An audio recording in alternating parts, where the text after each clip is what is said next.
It's a new day, it's Casual Thursday. I've got maps and a new chapter, Deuteronomy chapter 2. Let's get to it. So after the disobedience in chapter 1, the people head out from Kadesh Barnea, and Moses takes them back towards the Red Sea. And that's going to be the beginning of their 38 years of wandering around in the wilderness in the desert. After that period of time passes, Moses is finally told to take the people north. And they're going to go through 3 places on their way. They're going to go to the people of Esau that are living in Edom. Esau is the brother of Jacob. Jacob becomes Israel.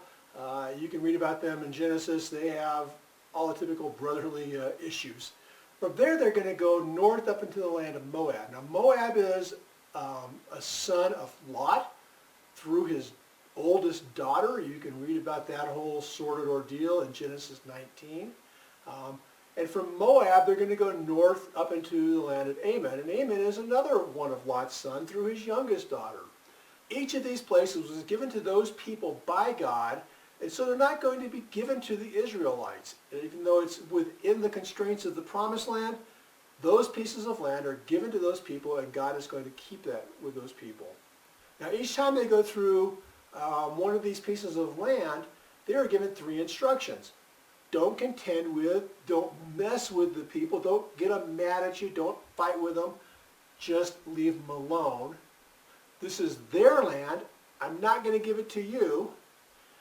And finally, pay for anything that you eat or drink when you go through the land.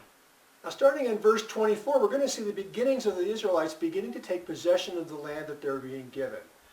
God tells them he'll be giving the land controlled by Sihon. He's the king of Heshbon.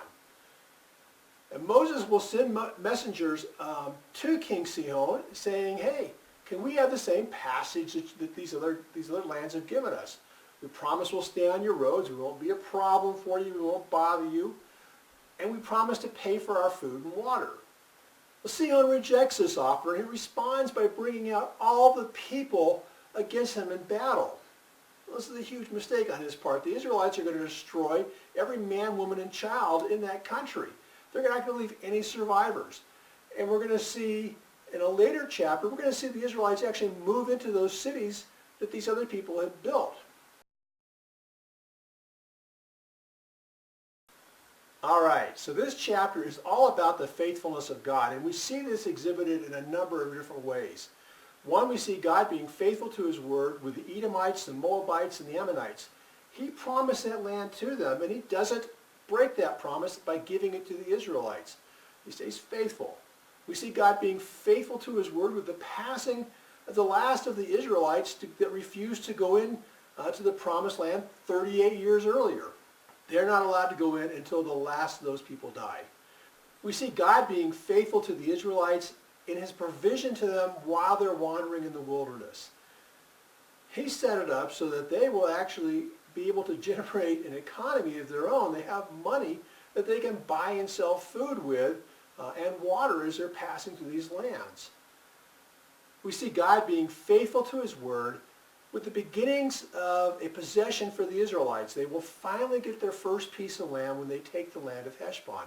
And this is God starting to fulfill his promise to them that they will have a home. In addition to the faithfulness of God, we're going to finally see the people learning to be obedient. Now, it's not mentioned directly here, but we will see in later chapters of Deuteronomy that God will tell them to utterly destroy a people. And we'll talk about that when we get to those chapters, because that sounds like a pretty harsh thing to do. But God has a reason for it. But the people are obedient, and they do what God tells them to do. They go in and they defeat Sihon and all his people.